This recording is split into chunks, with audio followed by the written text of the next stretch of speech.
ilaa aabbahay oo dhintay xoolihii uu ka tagay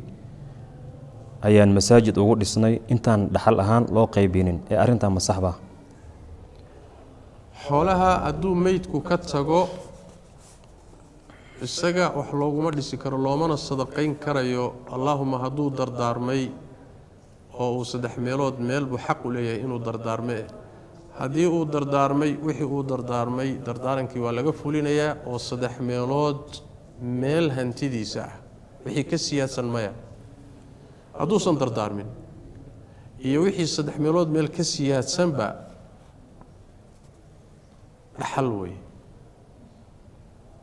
maadaama ay dhaxal tahay oo markuu naftu saa uga baxdaba milkiyada isaga waa ka wareegaysaa dadkii dhaxalkiisa lahaabaa milkiinaya xoolahan oo isku leh iyagay marka la jirtaa iyagu wixii milkigii ku soo wareegay ee dhaxal u qaateen haday marka u sadaqaynayaan way heli karaan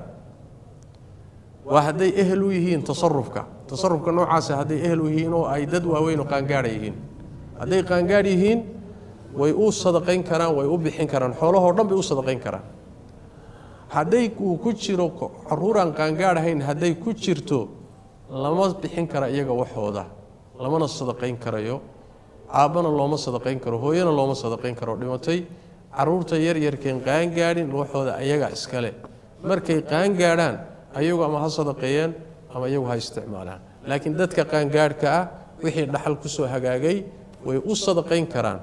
dadkii xoolahaasi aslaan ka soo jeedeen ama cid kaleba way u sadaqayn karaan wixii iyaga ku soo hagaagay dhaxalkooda ah